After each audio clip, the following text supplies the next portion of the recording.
Hello, hello! Bienvenue sur Jésus Talk. On vit dans un monde où on n'a jamais eu autant de moyens de communiquer. Messages, appels, visio, posts, réels, stories et j'en passe.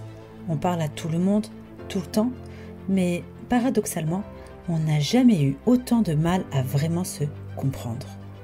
Les couples se disputent pour un mot mal placé, les parents et les enfants s'éloignent parce qu'ils n'arrivent plus à se parler, au travail, des conflits éclatent juste parce que quelqu'un n'a pas écouté ou a mal interprété. Et si on y regarde bien, la racine de beaucoup de nos problèmes, c'est la communication. Alors oui, il existe des formations, des coachs, des techniques pour apprendre à s'exprimer ou à convaincre, mais au fond, avons-nous déjà vu un modèle parfait de communication ? Bienvenue sur Jesus Talk, ton podcast chrétien.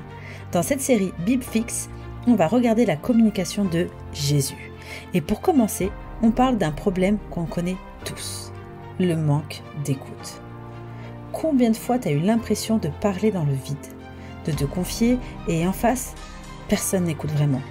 Ou pire, on te coupe pour ramener la conversation à soi. Résultat, tu te sens invisible, pas entendu et frustré. Mais Jésus, il y a plus de 2000 ans, a montré une autre manière d'écouter. Une écoute qui transforme, qui guérit, qui redonne de la valeur à ceux qu'on ignore. Mais d'abord, qu'est-ce que l'écoute ? L'écoute, c'est beaucoup plus qu'entendre des sons avec ses oreilles. C'est accorder son attention, son temps, sa présence à l'autre. Le monde définit souvent l'écoute comme une compétence utile. On apprend à écouter pour mieux répondre, pour convaincre, pour vendre, pour négocier. En gros, j'écoute pour mieux placer mes propres idées derrière. Mais la Bible va plus loin. Oui, parce que dans la parole de Dieu, écouter, c'est honorer. C'est donner du prix à la personne qui parle. C'est considérer que ce qu'elle dit mérite ton attention, parce qu'elle-même a de la valeur. Proverbe 18, verset 13 dit « Celui qui répond avant d'avoir écouté fait un acte de folie et s'attire la confusion. » Autrement dit, si tu parles avant d'avoir vraiment écouté, tu risques de blesser, de mal comprendre ou de casser une relation. Pour Dieu, écouter, ce n'est pas une stratégie, c'est un acte d'amour, une manière de refléter son cœur. Mais tu sais, la Bible, ce n'est pas juste des beaux proverbes ou des théories sur la communication. Jésus lui-même a incarné cette écoute. Il a montré ce que ça veut dire d'écouter, non pas avec les oreilles seulement, mais avec le cœur. Et l'un des plus beaux exemples, c'est sa rencontre avec une femme, oubliée, rejetée, qu'on appelle la Samaritaine. Cette histoire se trouve dans l'évangile de Jean, au chapitre 4. Jésus est en chemin et, fatigué, il s'assoit près du puits de Jacob, en Samarie. C'est en plein midi, il fait chaud, et une femme vient puiser de l'eau. Normalement, les femmes venaient ensemble tôt le matin ou tard le soir. Mais elle vient seule, et au moment le plus chaud de la journée, où elle sera avec certitude isolée. Pourquoi ? Parce qu'elle porte la honte de sa vie. Elle a eu 5 maris, et celui avec qui elle vit actuellement n'est même pas son mari. Rejetée, isolée, invisible aux yeux des autres de son village, et là, elle tombe sur Jésus, un juif, un rabbi. En principe, il n'aurait jamais dû lui adresser la parole. Mais Jésus casse les codes. Il engage la conversation et lui dit « Donne-moi à boire ». Et surtout, il écoute. Elle parle de sa religion, de ses blessures, de ses doutes. Jésus ne l'interrompt pas. Il ne la ridiculise pas. Il ne la condamne pas. Il écoute. Et c'est dans cette écoute qu'il révèle doucement la vérité de sa vie. Il ne la rabaisse pas. Au contraire, elle se sent considérée, vue autrement que par ses fautes. Et là, un miracle se produit. Cette femme qui se cachait des autres retrouve confiance. Elle repart remplie de zèle, prête à annoncer à tout son village « Venez voir un homme qui m'a dit tout ce que j'ai fait. Ne serait-ce pas le Messie ?» Écoute bien, l'attention et les paroles de Jésus n'ont pas réveillé sa honte. Elles ont révélé son potentiel. Son écoute a fait ressortir le meilleur d'elle. D'isolée, elle est devenue messagère. D'invisible, elle est devenue évangéliste. Ok. Mets-toi à la place de la Samaritaine. Tu arrives au puits, fatigué, rejeté, rempli de honte, et là, quelqu'un t'écoute, sans te juger. Résultat, tu sors transformé, rempli de confiance, prêt à partager la bonne nouvelle. Tu sais ce qui est fou ? Jésus nous appelle à écouter comme lui. Alors je te pose la question. Quand quelqu'un te parle, est-ce que tu l'écoutes vraiment ? Est-ce que tu prends le temps de comprendre son cœur ? Ou tu attends juste ton tour pour répondre ? Est-ce que ton écoute fait ressortir la honte ou révèle le potentiel que Dieu a mis dans l'autre ?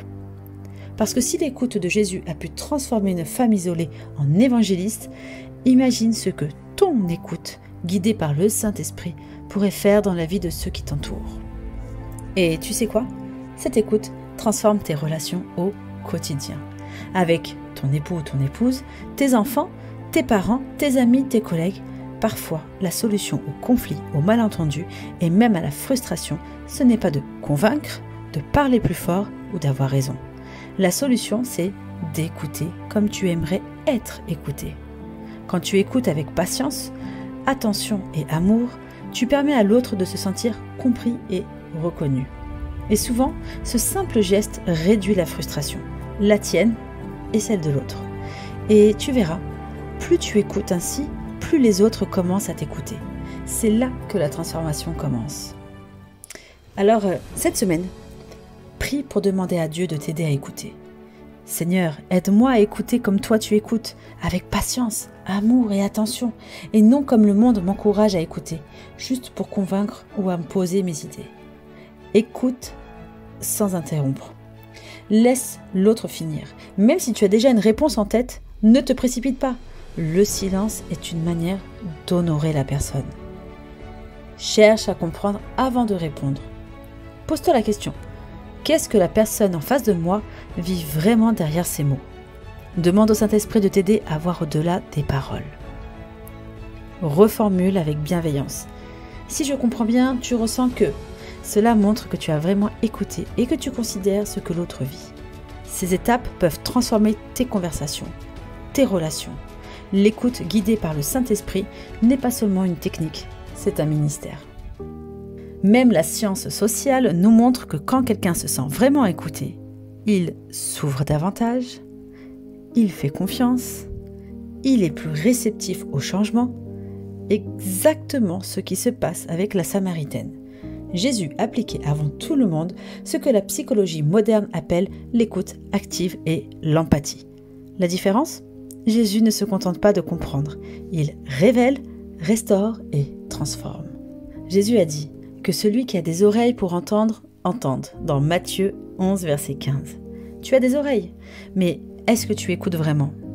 Jésus nous appelle à transformer nos relations, en écoutant comme lui, avec patience, avec amour, avec le Saint-Esprit. Peut-être que toi aussi, tu aimerais être écouté comme Jésus écoute, pleinement, sans jugement, avec tout ton cœur. Mais avant que les autres puissent t'écouter ainsi, il faut d'abord chercher cette écoute chez lui, dans la prière, dans sa parole, dans la présence du Saint-Esprit. Quand tu es rempli de son écoute, de sa patience et de son amour, alors tu peux la répandre autour de toi. Et tu verras, plus tu donnes ce que tu as reçu, plus les autres commenceront à t'écouter à leur tour. C'est un cercle vertueux. Écoute vraiment avec le cœur, écoute avec Dieu. Laisse cette écoute transformer tes relations. La Samaritaine est venue chercher de l'eau, mais elle a trouvé bien plus. Un homme qui l'écoutait vraiment. Et ça a changé toute sa vie.